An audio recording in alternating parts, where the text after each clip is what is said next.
আমার বন্ধুগণ, আজ যে সূর্য দেখতে পাচ্ছেন 15 কোটি কিলোমিটার দূর থেকে সূর্য আপনাকে তাপ দেয়।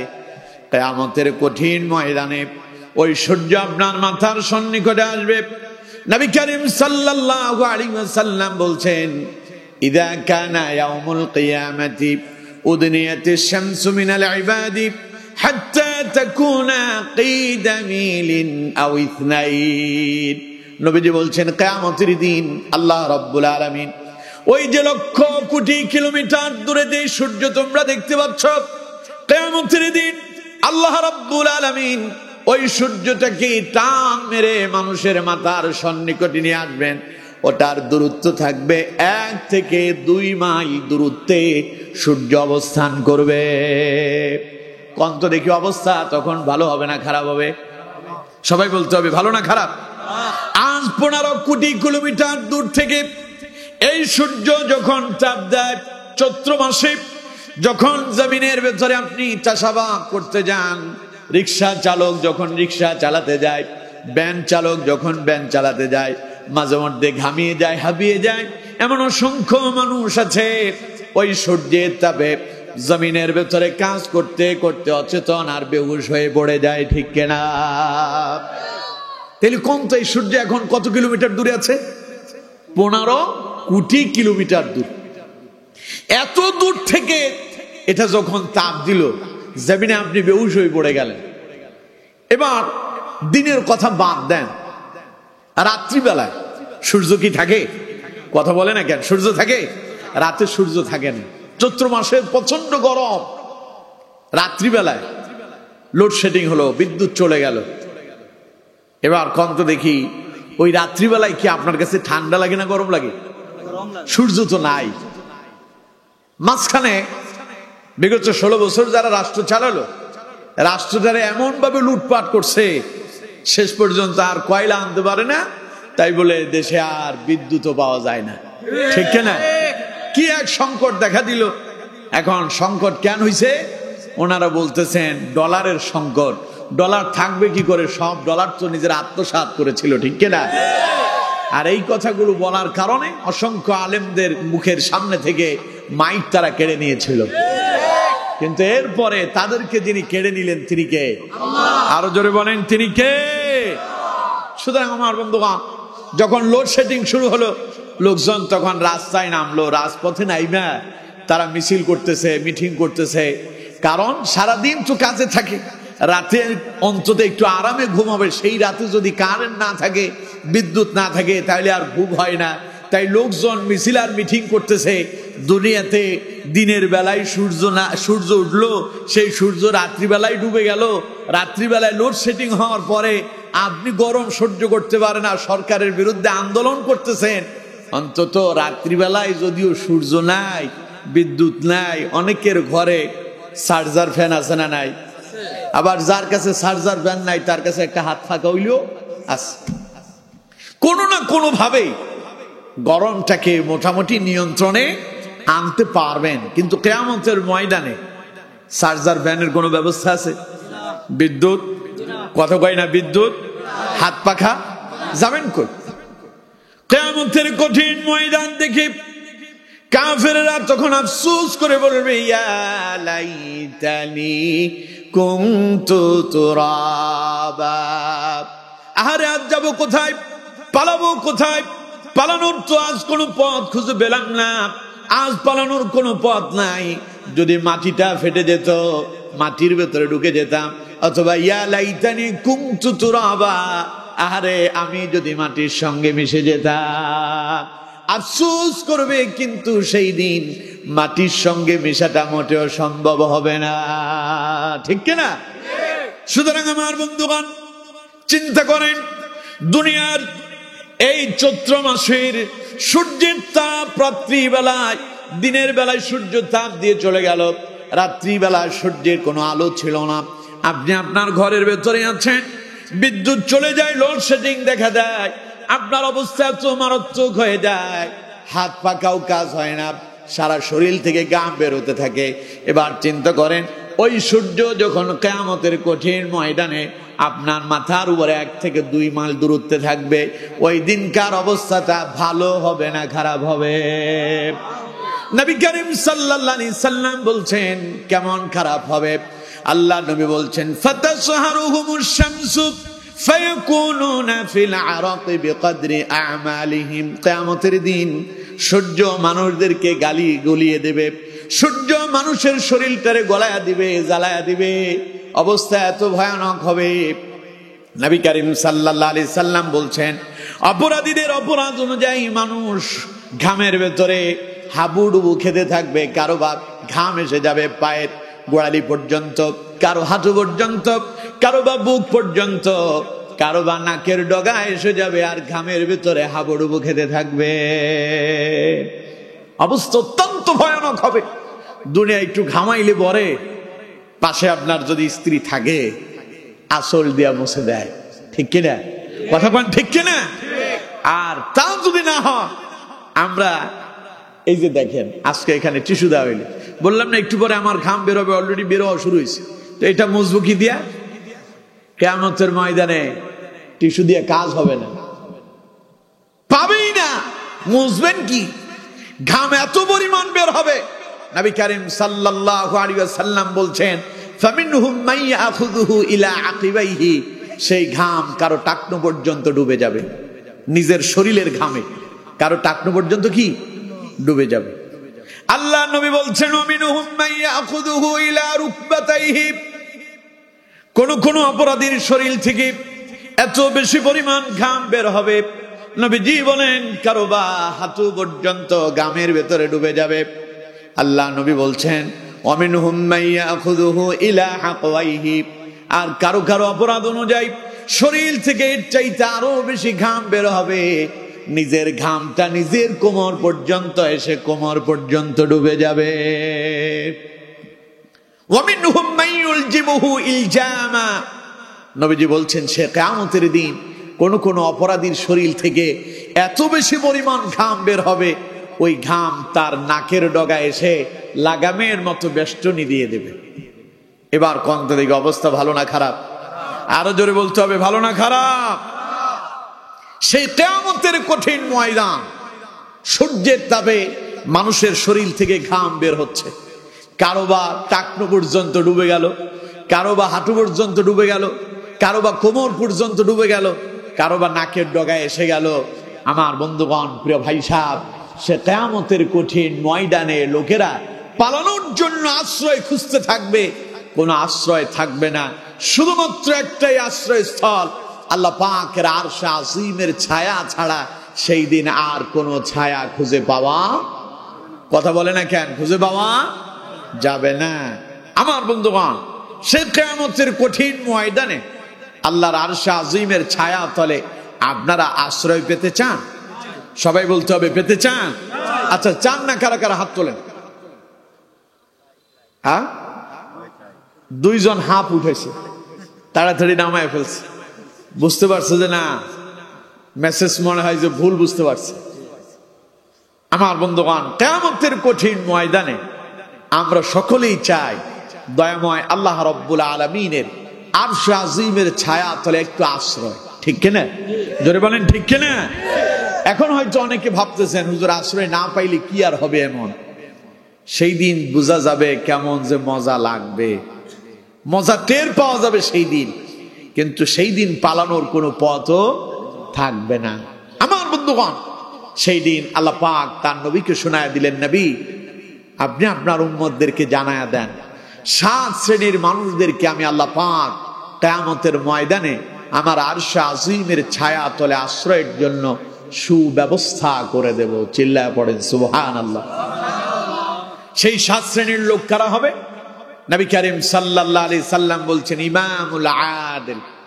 1 নাম্বার ওই ব্যক্তি যিনি ন্যায়পরায়ণতার সঙ্গে বিচার কাজ ফায়সালা করে, অর্থাৎ ওই বিচারক, যেই বিচারক ন্যায়ের ভিত্তিতে, ইনসাফ ভিত্তিক, কোরআন দিয়ে হক বিচার যিনি করবেন কিয়ামতের ময়দানে, তিনি আল্লাহ পাকের আরশে আজিমের ছায়া তলে আশ্রয়ের জন্য সর্বপ্রথম সবার আগেই বিবেচিত হবেন। পড়েন সুবহানাল্লাহ। এবার আমি আপনাদেরকে প্রশ্ন করি, আমাদের দেশে সঠিক ন্যায় বিচার কি আছে? সবাই বলতে হবে আছে। সঠিক ন্যায় বিচার যদি থাকতো, কোরআনের পাখি আল্লামা সাঈদীকে 13 বছর জেলখানায় বন্দী থাকা লাগতো না। কথা বলেন ঠিক কিনা? আল্লামা সাঈদী কি রাজাকার ছিলেন? কথা বলতে হবে, সাঈদী কি রাজাকার ছিল? অথচ আল্লামা সাঈদীকে বানানো হলো রাজাকার, তাকে বানানো হলো দর্শনকারী। নাউজুবিল্লাহ বলে। যেই মানুষটা জীবনের 50 বছর আল্লাহর কোরআনের দাওয়াত দিলেন, যার আলোচনা শুনে হাজারের অধিক অমুসলিম কালেমা পড়ে মুসলমান হলো, বেঈমান আল্লাহওয়ালাতে পরিণত হলো, বেনামাজি নামাজিওয়ালা হলো, সন্ত্রাস ভালো মানুষ রূপান্তরিত হলো, সেই আমাদের কোরআনের পাখি আল্লামা দেলওয়ার হোসেন সাঈদী রাহিমাহুল্লাহকে মিথ্যা মামলা দিয়া রাজাকারের ট্যাগ লাগায়া ওই জালেমেরা জেলখানায় বন্দী রেখে অপচিকিৎসা দিয়ে তাকে মৃত্যু পর্যন্ত পৌঁছায় দিয়েছে। ঠিক কিনা? আল্লাহু আকবার। দিন ইসলাম জিন্দাবাদ জিন্দাবাদ। ইসলামের শত্রুরা হুঁশিয়ার সাবধান। আমার বন্ধুগণ, অথচ আল্লামা সাঈদী তার কলিজার টুকরা সন্তান রফিক বিন সাঈদীর জানাজার কফিনকে সামনে রেখে, লাশ সামনে রেখে বলেছিলেন, ও আল্লাহ, তোমার ইজ্জতের কসম, তোমার সম্মানের কসম, 1971 সালের এক ফোঁটা বালি বা কাদা আমার গায়ে লাগে নাই, লাগে নাই, লাগে নাই। ঠিক কিনা? আর কি বলতো বলেন? তিনি বলেছেন, আমার অপরাধ একটাই, আমি কোরআনের হক কথা বলি। আমার আলোচনা শুনে বেঈমান আল্লাহওয়ালাতে পরিণত হয়, বেনামাজিরা নামাজিওয়ালা হয়েছে বলে ওই দাদা বাবুদের, ভারতের দালালদের সহ্য হয় নাই, তাই আমাকে মিথ্যা মামলা দিয়া আমাকে রাজাকার বানায় জেলখানায় বন্দী করেছে। ঠিক কিনা? আল্লামা সাঈদী বলেছেন, আল্লাহ, তোমার কাছে আমি বিচার রেখে দিলাম। আল্লাহ পাক বলেন, হে সাঈদী, তুই তো আমার কোরআনের জন্য তোর জীবনকে উৎসর্গ করেছিস, আমি আল্লাহ বা তোর জন্য একটু সাহায্যের হাতকে প্রসারিত করব ইনশাআল্লাহ। করেছেন। আল্লামা সাঈদীর ইন্তেকালের 10 মাসের মাথায় আল্লাহ রাব্বুল আলামিন জালেমদেরকে এই বাংলাদেশ থেকে পালিয়ে যেতে বাধ্য করেছেন। ঠিক কিনা? সাঈদী সাহেব বলেছিলেন, সময় একদিন আসবে পালানোর জন্য ইন্দুরের গর্ত। অবস্থা তাই হয়েছে। ওনারা বললেন, ওই যেটা আমেরিকায় নমরুদ ফায়দা হওয়া, বুঝলেন তো? কয়েছে এমন ঘটনাতে আমাদের সাথে ঘটবে আমরা তো কল্পনাই করি নাই। আল্লাহ কয়, জালেমদেরকে তো কল্পনা করার সুযোগ আমি আল্লাহ দেই না। ঠিক কিনা? জোরে বলেন ঠিক কিনা? সুতরাং যদি ন্যায় বিচার যদি থাকতো, কোরআনের পাখি আল্লামা সাঈদীকে 13 বছর জেলখানায় বন্দী থাকা লাগতো না।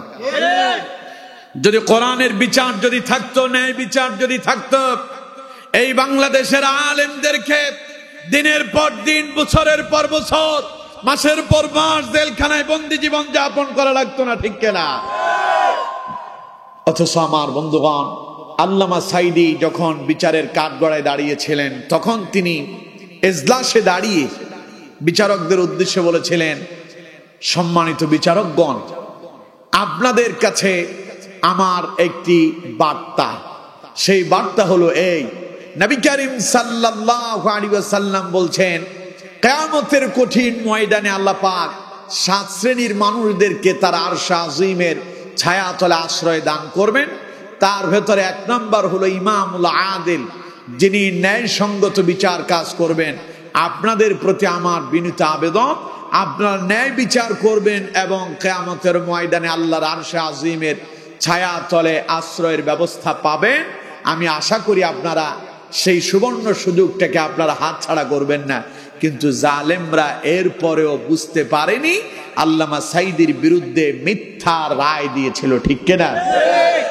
অথচ আমার বন্ধুগণ, কোরআনুল কারীমে আল্লাহ রাব্বুল আলামিন বলছেন, وَإِذَا حَكَمْتُمْ بَيْنَ النَّاسِ أَن تَحْكُمُوا بِالْعَدْلِ। ও দুনিয়ার মানুষেরা, তোমরা যখন মানুষের মাঝে বিচার কাজ ফয়সালা করতে যাবে, নবী করিম সাল্লাল্লাহু আলাইহি সাল্লাম বলেন তোমরা তখন ন্যায়সঙ্গতভাবে বিচার করো, কারণ ন্যায়সঙ্গতভাবে বিচার করেন যারা আল্লাহর প্রিয় বলে বিবেচিত হয়ে যান তারা। চিল্লায় কোন সুবহানাল্লাহ। সুতরাং আমার বন্ধুগণ, ন্যায় বিচার সবাই করতে পারে না, ন্যায় বিচার করা সকলের পক্ষে সম্ভব না, কারণ ন্যায়ের পক্ষে যারা থাকে ওদের পক্ষে যিনি থাকেন তিনি কে? আরো জোরে বলেন কে? আর অন্যায়ের পক্ষে যারা যায় ওদের পক্ষ নেয় শয়তান, আর শয়তান যাদের পক্ষ নেয় ওই শয়তান তাদেরকে জাহান্নামে নিয়ে পৌঁছায় দেয়। ঠিক কিনা? আরো জোরে বলেন ঠিক কিনা? এই শয়তানকে পছন্দ করে এইরকম কিছু লোক আপনাদের এই রহিমপুরে থাকতে পারে কি পারে না? আরো জোরে বলেন পারে কি পারে না? আজ নাকি শুনলাম আপনাদের বিশ্বনাথে আল্লামা সাইদির রায় দেওয়ার পরে খুশিতে যারা মিষ্টি খেয়েছিল তাদের ভেতর থেকে একজন নাকি এখন ভেতরে আটকা পড়ছে। এদেরকে যিনি ধরতেছেন তিনি কে? আল্লাহ কয় আলাইসাল্লাহু বিআহকামিল হাকিমিন, সবচাইতে শ্রেষ্ঠ বিচারক যিনি তিনি কে? আরো জোরে বলেন তিনি কে? একজন কোরআনের দায়ী, একজন কোরআনের পাখি, যিনি আল্লাহর কোরআনের দিকে মানুষদেরকে ডাকে, তার নামে মিথ্যা মামলা দিয়া মিথ্যা রায় দেওয়ার পরে যারা খুশিতে ওই দিন মিষ্টি বিতরণ করেছিল, আজ আল্লাহ তাদেরকে ধরে জেলখানার কাঠ গড়ায় দাঁড় করিয়েছে। ঠিক কেনা? এবার অপেক্ষা করো, তোমরা ঘুরবে এখন জেলখানার এই বারান্দায় আর ওই বারান্দায়। ঠিক কিনা? কারণ আল্লাহ পাক বলছেন ইন্না বাতশা রাব্বিকা লাশাদীদ, আল্লাহর ধরা বড় শক্ত ধরা। সুতরাং আলেমদের বিরুদ্ধে কথা বলার আগে খুব হিসাব নিকাশ করে কথা বললেন। কারো কারো তো হক কথা শুনলে গায়ের ভিতরে জ্বালা বড় শুরু হয়ে যায়, এরকমও কিছু আছে না নাই? কোরআনের হক কথা মজা লাগে না? আমি এখানে কোনো কথা কি বানায়া বলতেছি? কথা বলেন, বানায়া বলতেছি? দেখবেন আগামীকাল কয়েকজন বলবে কোত্থেকে এক হুজুর আসছে রাজনীতি করে গেল। এরকম আছে না নাই? আরো জোরে বলেন আছে না নাই? বুঝতে হবে যে এই লোক আল্লাহর কোরআনকে রাজনীতি বলে উপেক্ষা করে বন্ধ করতে চায়, ওটা আল্লাহর কোরআনের প্রেমিক নয়, বরং ওটা কোরআন এবং আল্লাহ এবং ইসলামের দুশ্মন ছাড়া আর কিছু নয়। ঠিক কিনা? আল্লাহ ইসলামের এই দুশ্মনদেরকে হেদায়েত দেন, বলেন আমিন। হেদায়েত যদি কবলে না থাকে আল্লাহর ফয়সালা আল্লাহ করবে। আমিন কয় না কে? আরো জোরে কোন আমিন। আর কোনো কিছু বলার দরকার আছে? আল্লাহ আমাদেরকে বোঝার তৌফিক দেন। আমার বন্ধুগণ, সুতরাং আল্লাহ তাআলা বলছেন ওয়া ইযা হাকামতুম বাইনান নাসি আন তাহকুমু বিল আদল, যখন তোমরা মানুষের মাঝে বিচার কাজ ফয়সালা করবে তখন ন্যায়সঙ্গতভাবে বিচার ফয়সালা করো। আর রাসূলুল্লাহ বলেছেন যেই ব্যক্তি ন্যায়সঙ্গতভাবে বিচার করবে কিয়ামতের ময়দানে সে আল্লাহর আরশে আজিমের ছায়া তলে আশ্রয় পাবে। সুবহানাল্লাহ। কিন্তু আমার বন্ধুগণ, এই ন্যায় বিচার সবাই করতে পারেন না, এই ন্যায় বিচার করা সকলের পক্ষে সম্ভব নয়। তবে এই ন্যায় বিচার প্রতিষ্ঠা করেছেন আমার নবী, আপনার নবী, বিশ্ব মানবতার নবী, ইমামুল মুরসালিন, সাইয়্যিদুল মুরসালিন, খাতামুন নবিয়্যিন, নবী আরবি জনাবে মুহাম্মদুর রাসূলুল্লাহ সাল্লাল্লাহু আলাইহি ওয়াসাল্লাম। নবী করিম সাল্লাল্লাহু আলাইহি ওয়াসাল্লাম এমন বিচার কাজ ফয়সালা করছিলেন যে বিচার দেখে সকলেই অবাক হয়েছে এবং আশ্চর্য হয়েছিল। ঘটনাটি মুসলিম শরীফের ভেতরে এসেছে, বিশাল লম্বা এক হাদিস। প্রিয় ভাই সাহেব, নবী করিম সাল্লাল্লাহু আলাইহি ওয়াসাল্লাম যখন মদিনা থেকে মক্কা এলেন, মক্কা বিজয় করলেন, ফাতে মক্কা হলো। ফাতে মক্কার সময় একজন মহিলা চুরি করতে গিয়ে ধরা পড়ছিল। ওই মহিলাটা ছিল নবী করিম সাল্লাল্লাহু আলাইহি সাল্লামের বংশের, অর্থাৎ কুরাইশ বংশের মহিলা। কোন বংশের মহিলা? আর পৃথিবীতে যত বংশ আছে সকল বংশের ভেতরে শ্রেষ্ঠ বংশ হচ্ছে কুরাইশ বংশ। সুবহানাল্লাহ কয় না কে? যে বংশ রাসূলুল্লাহর আগমন, সেই বংশের এক মহিলা চুরি করছে। সেই মহিলা চুরিতে ধরা পড়ল।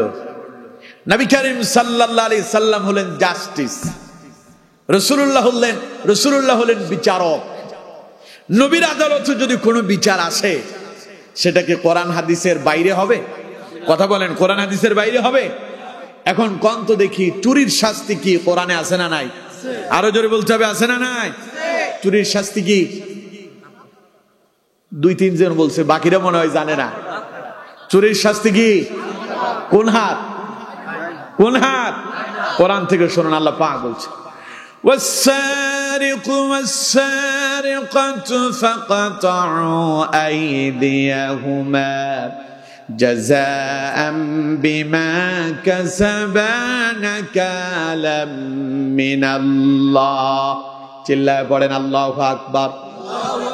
আল্লাহ রাব্বুল আলামিন বলছেন, নবী আপনার রবের পক্ষ থেকে আইন করা হয়েছে, যদি কোনো পুরুষ এবং কোনো নারী যদি চুরিতে ধরা পড়ে যায় আর তা যদি প্রমাণ হয়ে যায়, ফাকতাউ আইদিয়াহুমা, তাহলে তার ডান হাতের কবজি পর্যন্ত কেটে দাও। আদেশ কার? আরো জোরে বলেন। মনে হয় আপনারা আমার কথা বুঝেন নাই, বুঝতে পারছেন?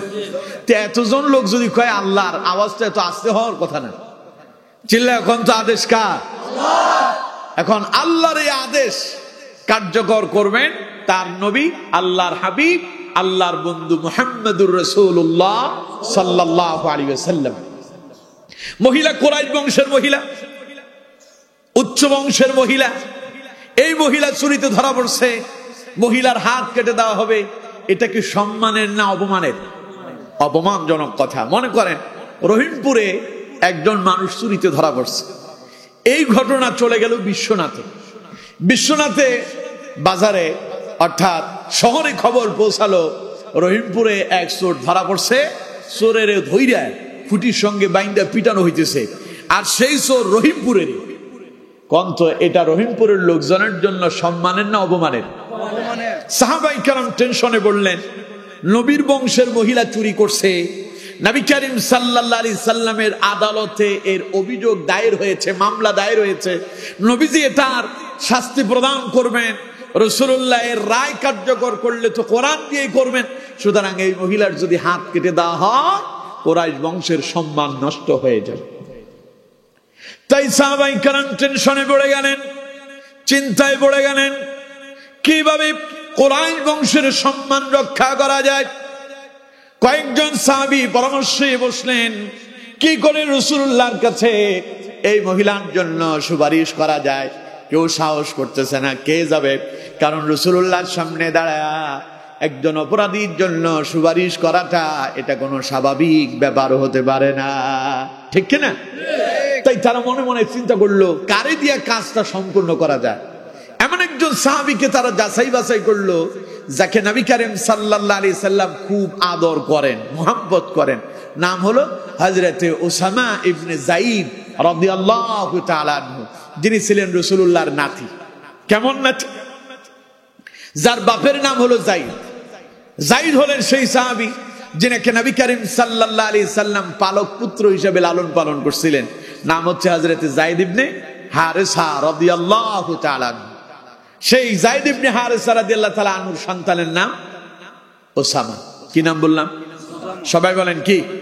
ওসামা। তাইলে সেই সূত্র থেকে ওসামা রাসূলুল্লাহর নাতি। দাদারা শেষ বয়সে নাতিদেরকে খুব ভালোবাসে, ঠিক কিনা?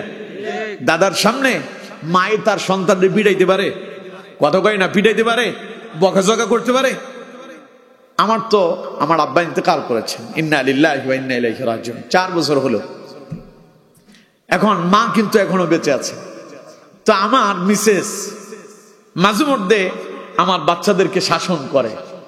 আমার মা খুব রাগ করে, রাগ করে তার কয়, কিছু বকাঝকা তো দেয়, আবার দিয়ে বলে আসুক।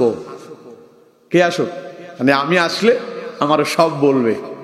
তার মানে কম তো দেখি এই বাচ্চাটা কি আমার মায়ের না আমার?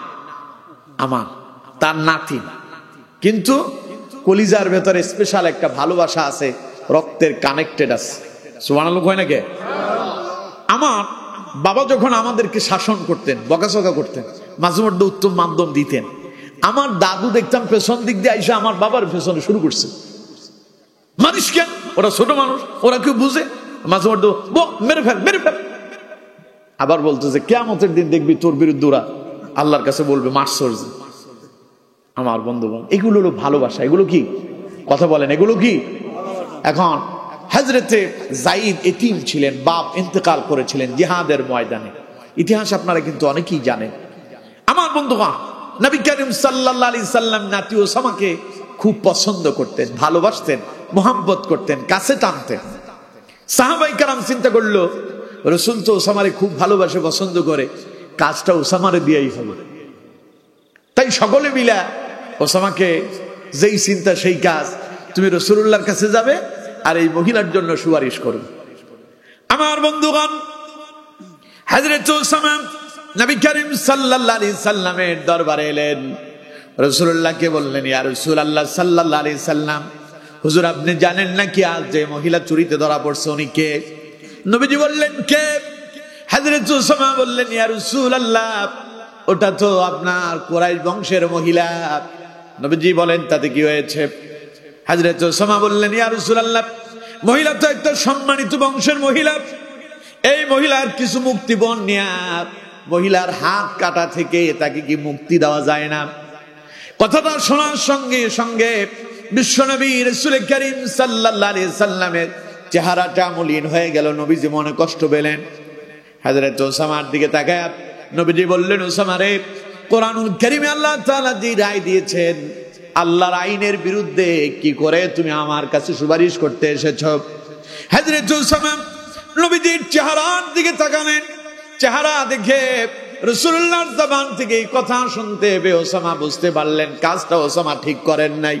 হযরত ওসামা রাসূলুল্লাহর কাছে বললেন, ইয়া রাসূলুল্লাহ সাল্লাল্লাহু আলাইহি সাল্লাম, হুজুর আমি বুঝতে পারি নাই, দয়া করে আপনি আমাকে ক্ষমা করে দেন আর আমার জন্য আল্লাহর কাছে দোয়া করেন, আল্লাহ যেন আমি ওসামাকে তিনি মাফ করে দেন। পড়েন সুবহানাল্লাহ। নবীজি তখন বুঝতে পেরেছেন ওসামা ছোট মানুষ, এটা ওসামা করে নাই, বরং ওসামারে দিয়া কেউ এই কাজটা সম্পূর্ণ করেছে। সুতরাং রাসূলুল্লাহ সারাদিন খুব টেনশনে কাটলো। সন্ধ্যাবেলায় নবী করিম সাল্লাল্লাহু আলাইহি সাল্লাম সাহাবায়ে কেরামের সামনে দাঁড়ালেন। রাসূলুল্লাহ বক্তব্য দিবেন। প্রথমে আল্লাহর প্রশংসা করলেন, এরপরে নবী করিম সাল্লাল্লাহু আলাইহি সাল্লাম বলছেন, আমার সাহাবীরা শোনো, তোমাদের পূর্বে বহু জাতিকে আল্লাহ তাআলা ধ্বংস করেছেন শুধুমাত্র একটি মাত্র অপরাধের কারণে। কারণ তারা তাদের পূর্ববর্তী সময় যদি কোনো নিম্ন শ্রেণী কোন মানুষ যদি অপরাধ করত, চুরি করত, তখন তারে শাস্তি দিত। আর প্রভাবশালী কেউ যদি চুরি করত তাকে তারা ছেড়ে দিত। শোনো, আজকের এই অপরাধ যদি, আল্লাহর কসম দিয়ে বলছি, আজকের এই অপরাধ যদি মুহাম্মাদের কন্যা ফাতেমাও করত, আমি নবী মুহাম্মদ সাল্লাল্লাহু আলাইহি সাল্লাম আমার কন্যা ফাতেমাকেও আল্লাহর কোরআন দিয়ে আইন দিয়া আমি তার হাত কেটে দিতাম। পড়েন সুবহানাল্লাহ। সুতরাং অপরাধ যে করছে আজকে তার রায়টা কোরআন দিয়েই হবে। সুতরাং এমনটা তোমরা করো না, তোমাদের পূর্বে যারা এরকম প্রভাবশালীরা, সম্মানিত লোকেরা চুরিতে ধরা পড়তো, ওরা ছাড়া পাইত। আর কোন দুর্বল লোক ধরা পড়লে তারে পিটুনি দেওয়া হইত। এমন পরিস্থিতি আমাদের দেশে আছে না নাই? এই দেশের মসজিদের জুতা চোরের ধইরা মসজিদের খুঁটির সঙ্গে বাইন্দা পিটাইয়া গলাতে জুতার মালা পরাইয়া দেওয়া হয়, ঠিক কিনা? জোরে বলেন ঠিক কিনা? অথচ দেশ স্বাধীন হলো 54 বছর হলো। এই 54 বছরে বাংলাদেশের crore crore million billion dollar যারা চুরি করে বেগম পাড়ায় বাড়ি বানালো, আজ পর্যন্ত একটা চোরের শাস্তি আল্লাহর কোরআন দিয়ে বাংলাদেশে হয় নাই, ঠিক কিনা? খালি মুলা চোরের ফাঁসি হয়, ঠিক কিনা? খালি মুলা চোরের শাস্তি হয়, জুতা চোরের পিটাইয়া খুঁটির সঙ্গে বাইন্দা মাথাটারে নেড়া করে দিয়া আল কাতলা লাগাই দিয়া সারা রাস্তায় ঘুরায় আর বলে ও জুতা চুরি করছে। এরকম একটা জুতা চোরের ধইরা মসজিদের খুঁটির সঙ্গে বাইন্দা পিটাইয়া সারা এলাকা ঘোরানোর পরে মোটামুটি 8-2-1 বছর ওই মসজিদের জুতা চুরি হয় না, ঠিক কিনা? কথা বলেন না কেন, ঠিক কিনা? আর যেই চুরি করছে ও যদি চোরের অভ্যাস যদি থাকে ওই এলাকায় আসে না। কথা বলেন কেন আসে না? কারণ সেই জানে সেখানে গেলে পিটুনি আবারও খাওয়া লাগবে।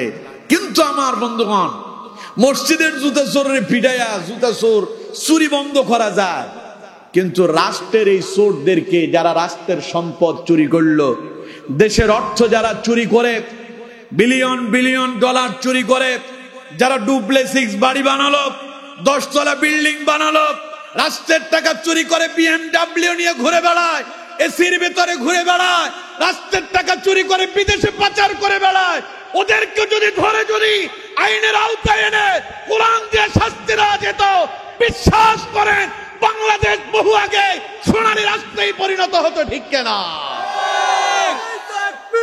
আল্লাহু আকবার, আল কোরআনের তলোয়ার, আমার বন্ধুগণ, অথচ এই সোরেরা কোরআন দিয়া রাষ্ট্র পরিচালনা কথা করার কথা বললেই ওরা কয় যে না, মৌলবাদদের উত্থান হতে দেওয়া যাবে না। কথা বলেন ঠিক কিনা? আরো জোরে বলেন ঠিক কিনা? আর এগুলো বললেই ওরা কয় আমরা নাকি রাজনীতি করতেছি। স্বাধীনতার 54 বছর পেরিয়ে গেল, দুর্নীতি বন্ধ হয় নাই, সন্ত্রাস এখনো সন্ত্রাস করে রাস্তায় ঘুরে বেড়ায়, ইফটিজিংকারী ইফটিজিং করে রাস্তায় ঘুরে বেড়ায়, দর্শনকারী দর্শন করে দিনের আলোতে ঘুরে বেড়ায়, সন্ত্রাস রাস্তায় ঘুরে বেড়ায়। ওর বিচার হয় না, বিচার হয় যারা কোরআনের হক কথা বলে, মানুষদেরকে আল্লাহর দিকে ডাকে, জান্নাতের দিকে যারা আহ্বান করে, ওদেরকে মিথ্যা মামলা দিয়া জঙ্গি বলে জেলখানায় বন্দী করে। ঠিক কিনা? বিগত 16 বছর যারা রাষ্ট্র চালালো, ইসলামী আন্দোলনের কর্মীদেরকে গ্রেফতার করেছে, ওদের কাছে কোনো অস্ত্র পায় নাই। কি পাইছে? তাফহিমুল কোরআন, অর্থাৎ তাফসিরের কিতাব, কোরআনের তাফসির পাওয়া গেল, ইসলামী সাহিত্য পাওয়া গেল, এগুলোর তারা বানালো জঙ্গি তৈরির বই।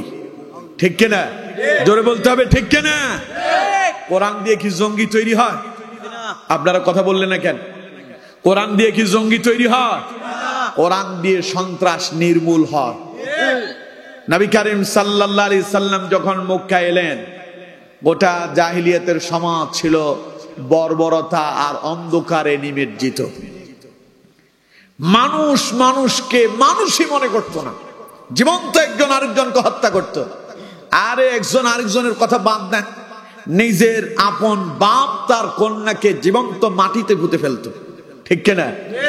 চিন্তা করেন, ওই সন্ত্রাস গুলোরে রাসূলুল্লাহ আল্লাহর কোরআন দিয়ে, রাসূলুল্লাহ কোরআন দিয়ে ওই মানুষগুলোকে সোনালী মানুষ রূপান্তরিত করেছেন। ঠিক কিনা? আল্লাহর কোরআন দিয়ে রাসূলুল্লাহ এমন এক পরিবেশ তৈরি করলেন যেই রাষ্ট্রের সন্ত্রাস আল্লাহ ওয়ালাতে পরিণত হয়েছিল। সুবহানাল্লাহ কয় না কে? ওমরের নাম শুনছেন? ওমরের নাম শুনছেন? ওমর কে? শুধু কি সাহাবী?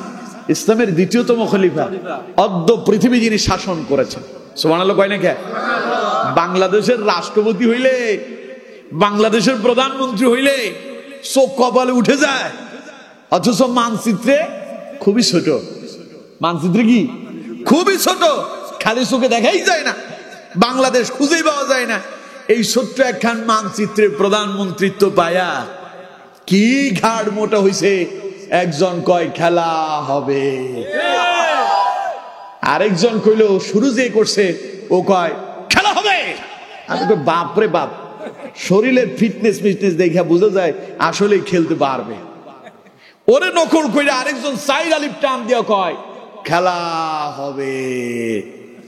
ভাবলাম কি রে কয়, শরীরের দিকে তাকাইলে মনে হয় আমাদের ফেনীর ভাষায় বলে, কয় এক সাইয়ার বল নাই হাতে লাইক দোয়াইছে। সাইয়া বুঝেন নি আপনারা? চড়ুই পাখি চেনে? কথা কয় না, চড়ুই পাখি চেনে?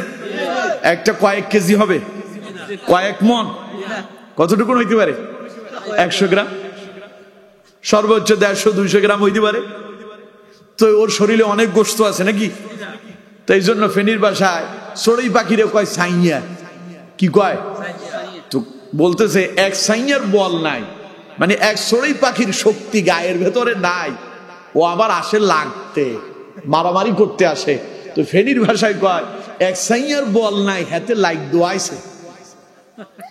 তো ওনার বাড়িও আবার আমাদের ফেনীর কাছাকাছি, আমাদের থেকে বেশি দূরে না। যিনি খেলার জন্য খুব ডাকছিল, খেলা হবে, তখন আমি ভাবতেছিলাম বাপরে বাপ কয় কি, শরীরের দিকে তাকাইলে তো বুঝাই যায় না খেলতে পারবে, কিন্তু এত বেশি খেলতে চায়, কথায় কথায় খেলার ডাক দেয়।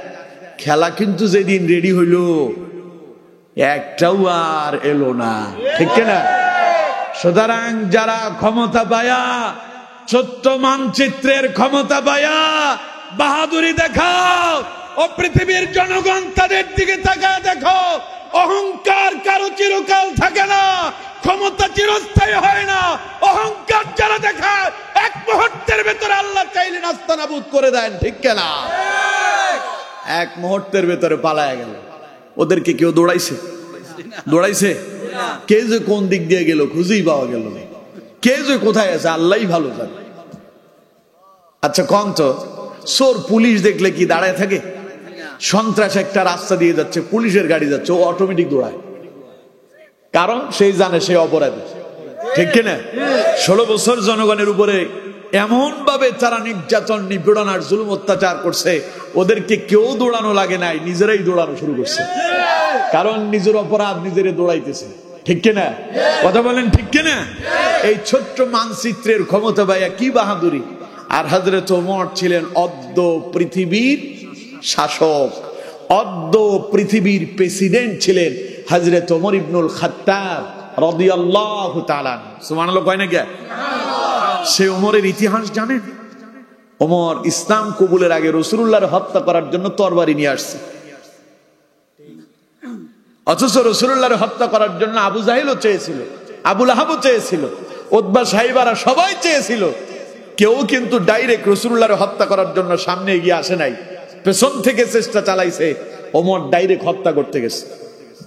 সে ওমর কোরআনের কাছে যখন এলো, ওমর কি যে সন্ত্রাস, সেই সন্ত্রাস মানুষটা ইমানদারে এত বেশি পরিণত হলো, গোটা জীবনটা ইসলামের জন্য কোরবান করে দিল। সুবহানাল্লাহ।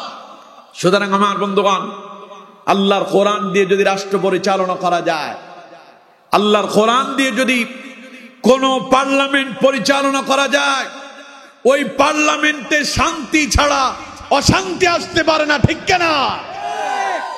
এই জন্য আমার বন্ধুগণ বলছিলাম, আজ স্বাধীনতার এই 54 বছরে রাষ্ট্রে শান্তি এলো না, দুর্নীতি বন্ধ হলো না, ধরে ধরে ভালো ভালো মানুষদেরকে জেলখানায় বন্দি করছে, সন্ত্রাসগুলো রাস্তায় ঘুরে বেড়ায়, চোর রাস্তায় ঘুরে বেড়ায়, ওদের কেউ ধরে না, ধরে কারে? যে কোরআনের কথা বলে, ঠিক কিনা?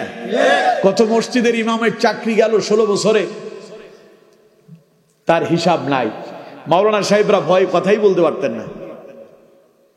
এখন যিনি উন্মুক্ত পরিবেশ করে দিলেন আলেমদেরকে কথা বলার জন্য, তিনি কে? আল্লাহ।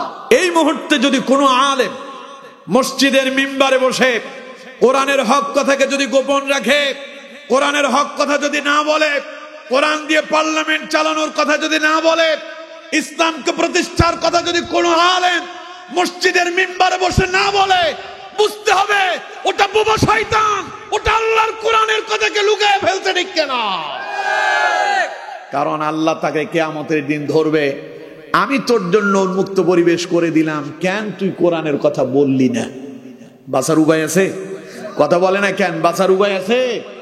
সুতরাং আমার বন্ধুগণ, কোরআন দিয়ে যদি রাষ্ট্র পরিচালনা করা যায়, রাষ্ট্রে যিনি শান্তি দেবেন তিনি কে?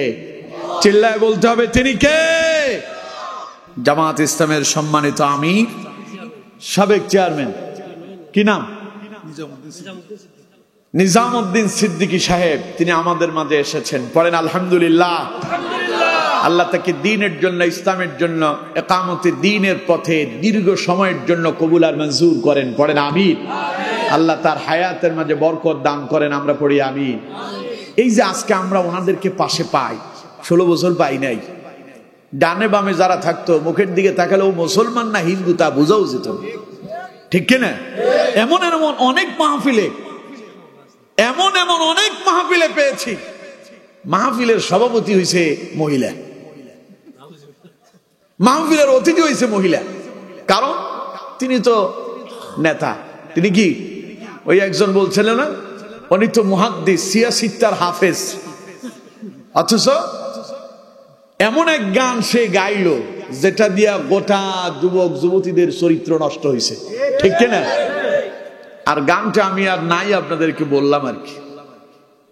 এগুলো আবার কয় ওরা নাকি মুহাদ্দিসিনে কেরাম, মুফাসসিরে কেরাম। আল্লাহ এই জাতি থেকে আমাদেরকে মুক্তি দিয়েছেন, পড়েন আলহামদুলিল্লাহ। সুতরাং আমার বন্ধুগণ, কোরআন দিয়ে যদি চোরদের যদি বিচার করা যেত, বাংলাদেশ বহু আগেই দুর্নীতি মুক্ত হতো, ঠিক কিনা? জোরে বলতে হবে, ঠিক কিনা? আমার দেশে জুতা চোরে ধইরা মসজিদের খুঁটির সঙ্গে বাইন্দা পিটায়, এরপরে 2-4 বছর ওই এলাকায় আর জুতা চুরি হয় না। যারা রাষ্ট্রের টাকা চুরি করলো, BMW নিয়ে ঘুরে বেড়ায়, পাইজারু গাড়িতে ঘুরে বেড়ায়, যারা ডুপ্লেক্স বাড়ি বানালো, 10 তলা বিল্ডিং বানালো, রাষ্ট্রের টাকা চুরি করে বেগম পাড়ায় বাড়ি বানালো, ওদেরকে ধরে এনে যদি আল্লাহর কোরআন দিয়ে শাস্তি দেওয়া যেত, বাংলাদেশের দুর্নীতি বহু আগেই বন্ধ হয়ে যেত, ঠিক কিনা? এই জন্য আমি বলি, 54 বছর তো দেখছেন বহুজনকে, আগামী 5টা বছর একটু কোরআন দিয়ে রাষ্ট্রটারে সাজায় দেখেন না, রাষ্ট্রের কি হয়। 5টা বছর, বেশি না, পরীক্ষা করেন না। পরীক্ষা করতে কোনো অসুবিধা আছে? একটু পরীক্ষা করে দেখেন রাষ্ট্রের কি হয়। দেখবেন প্রথম 2 বছরে রাষ্ট্র বহু গুণে এগিয়ে যাবে ইনশাআল্লাহ। বলেন ইনশাআল্লাহ। এই দেশের চুরি বন্ধ হয়ে যাবে, এই দেশের ইয়াবা বন্ধ হবে, এই দেশের যুবক যুবতীরা রাস্তায় জানাবে বিচারের মতো প্রকাশ্যে বেহায়াপনা রাষ্ট্রীয়তা করার সাহস পাবে না, ঠিক কিনা? আপনার মেয়েটা রাস্তায় বের হবে নিরাপদে, আপনার সন্তানটাকে স্কুলে পাঠাবেন, টেনশন করা লাগবে না যে আমার সন্তানটা কি সন্ত্রাস হইতেছে না ভালো মানুষ হইতেছে, কারণ ও নিজেরটা নিজেই তখন কোরআন দিয়ে ঠিক করে নেবে, ঠিক কিনা? এজন্য কোরআন দিয়ে একটু জীবনটারে সাজান। পারবেন? সবাই কথা বলেন, পারবেন? ইনশাআল্লাহ। আমার বন্ধুগণ, নবী করিম সাল্লাল্লাহু আলাইহি সাল্লাম বললেন, ও আমার সাহাবীরা শোনো, তোমাদের পূর্বে বহু জাতিকে আল্লাহ পাক ধ্বংস করেছেন, শুধুমাত্র একটা মাত্র অপরাধ ছিল, দুর্বলেরা চুরি করলেই তারা তাদের উপরে শাস্তি প্রয়োগ করত, আর প্রভাবশালীরা তারা যখন চুরিতে ধরা পড়ত ওদের 7 খুন মাফ হয়ে যেত, ঠিক কিনা? এমনটা আমাদের দেশে আমরা দেখেছিলাম। 7 মার্ডার নারায়ণগঞ্জের র‍্যাব কর্তৃক হয়েছিল, সেই 7 মার্ডারের বিচার বাংলাদেশে হয় নাই, ঠিক কিনা? এই দেশে জানাতে সেঞ্চুরি কইরা মিষ্টি বিতরণ করছে, বিচার হয়েছিল? কথা বল না কেন? বিচার হয়েছিল? বিচার হয়েছে কোরআন দিয়ে। যারা কথা বলছে ওদেরকে মাসের পর মাস, বছরের পর বছর জেলখানায় বন্দি রাখছে। সুতরাং আমার বন্ধুগণ, যেই বিচারকেরা এই ন্যায়সঙ্গত বিচার করেন নাই, অন্যায়ভাবে বিচার কাজ ফয়সালা করেছেন, পক্ষপাতিত্ব করেছেন, এরা কিয়ামতের ময়দানে তো আল্লাহর আরশ আজিমের ছায়াতলে আশ্রয় পাবে না, এমনকি তারা জাহান্নামের ভেতরে যাবে। এটা রাসূলুল্লাহর হাদিস দ্বারা প্রমাণিত। নবী করিম সাল্লাল্লাহু আলাইহি ওয়াসাল্লাম বলছেন, ক্বালাল কুযাতু সালাসা ইসনানি ফিন-নার ওয়া ওয়াহিদুন ফিল জান্নাহ। রাসূলুল্লাহ বলেছেন বিচারক হলো 3 প্রকারের। বিচারক কয় প্রকারের? 3 প্রকারের। ইসনানি ফিন-নার, 2 প্রকারের বিচারক যাবে জাহান্নামে, ওয়া ওয়াহিদুন ফিল জান্নাহ, আর একজন বিচারক যাবে জান্নাতে। সুবহানাল্লাহ। আমার বন্ধুগণ, জান্নাতি বিচারক কে হবেন? নবী করিম সাল্লাল্লাহু আলাইহি সাল্লাম বলছেন, রাজুলুন আলিমাল হক ফাকাদা বিহি ফাহুয়া ফিল জান্নাহ। যেই বিচারক বাদী এবং বিবাদী উভয়ের কথা শোনে, শোনার পরে সত্য মিথ্যা উপলব্ধি করতে পারে, এরপরে আল্লাহর কোরআন দিয়া ন্যায়সঙ্গত বিচার করে দেন, রাসূলুল্লাহ বলেছেন ফাহুয়া ফিল জান্নাহ, ওই বিচারক কিয়ামতের দিন আল্লাহর জান্নাতে চলে যাবে।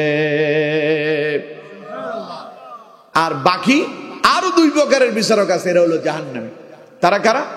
নবী করিম সাল্লাল্লাহু আলাইহি সাল্লাম বলছেন, ওয়ারাজুলুন কাদা লিন-নাসি আলা জাহলিন ফাহুয়া ফিন-নার।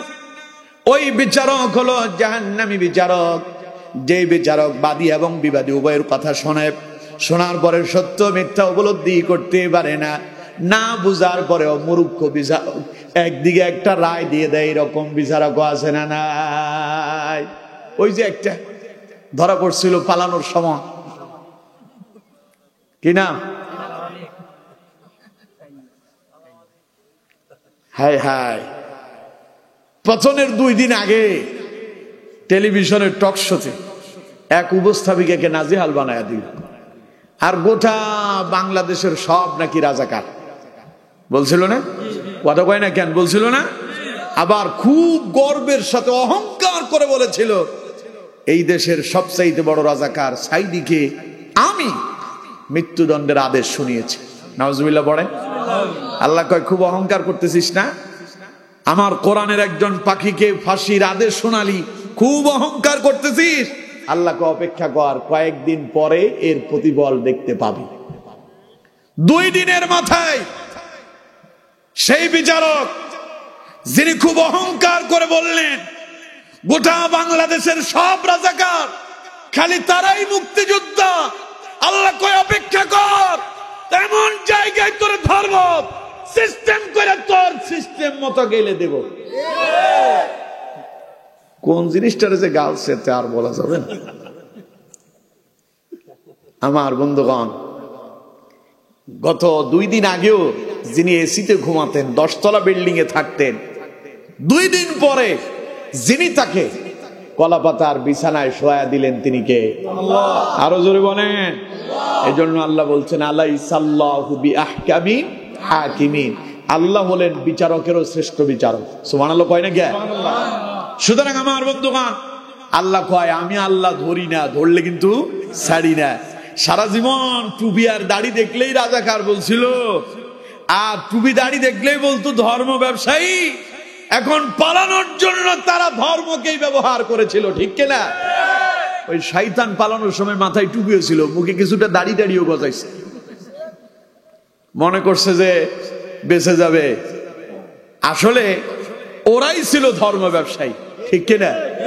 যারা নির্বাচন আসলে মাথায় টুপি দেয়, নির্বাচন আসলে গায়ে পাঞ্জাবি পরে, খালি মসজিদে যায় নামাজ পড়ে, নির্বাচনের আগেও নাই পরেও নাই, মূলত ওরাই ধর্ম ব্যবসায়ী, ঠিক কিনা?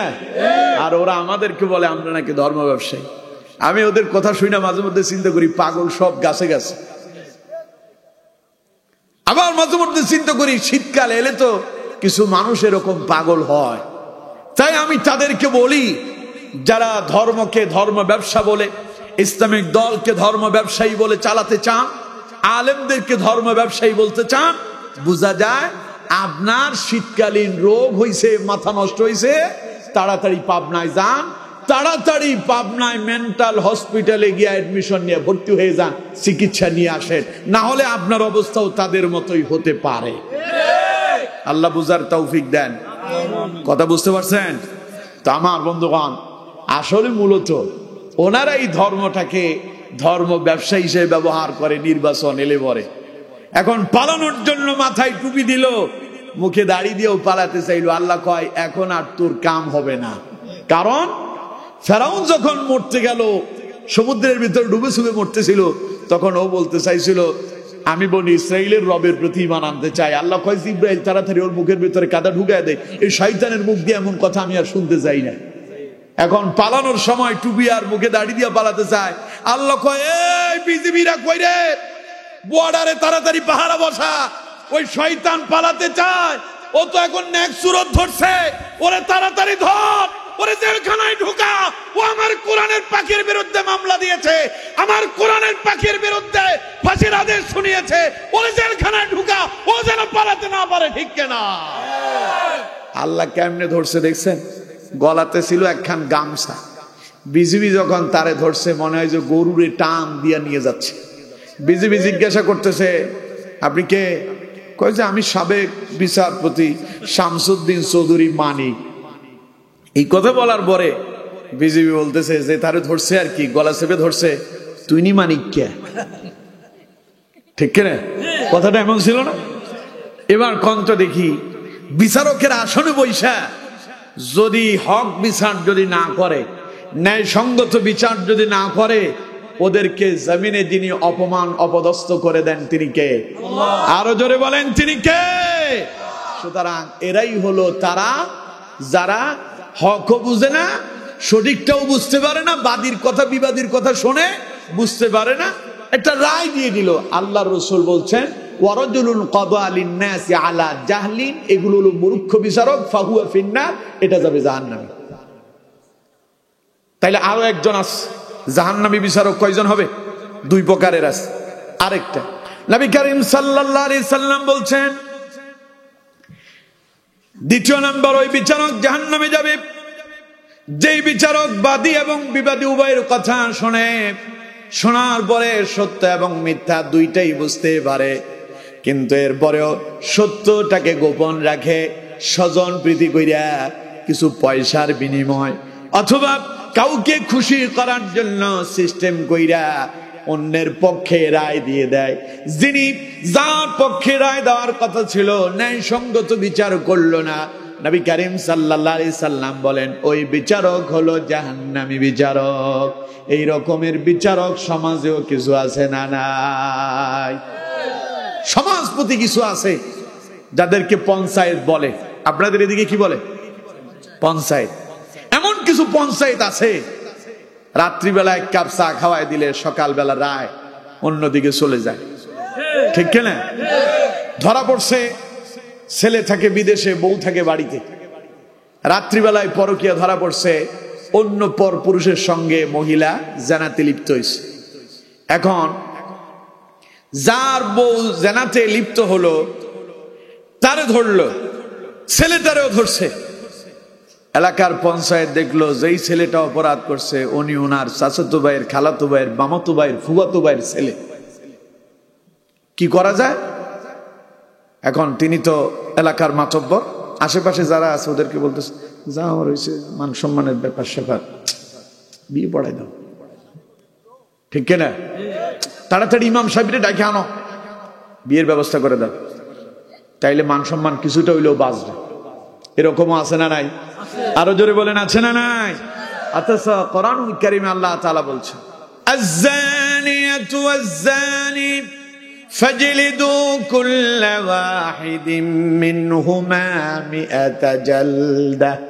আল্লাহ পাক বলেন জানাকার যদি পুরুষ হয় কিংবা জানাকার যদি নারী হয়, আল্লাহ রাব্বুল আলামিন বলছেন তাকে ধরো, অবিবাহিত হলে 100 করে বেতের আঘাত করো। আদেশ কার?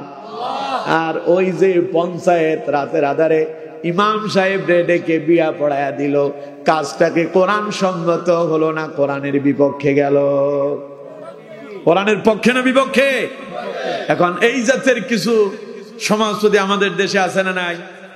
সুতরাং এগুলো করা যাবে না। সমাজপতিরা সঠিক বিচার না কইরা স্বজন প্রীতিতে দেখালেন, কিয়ামতের ময়দানে আসামির কাঠ গড়ায় দাঁড়াতে হবে।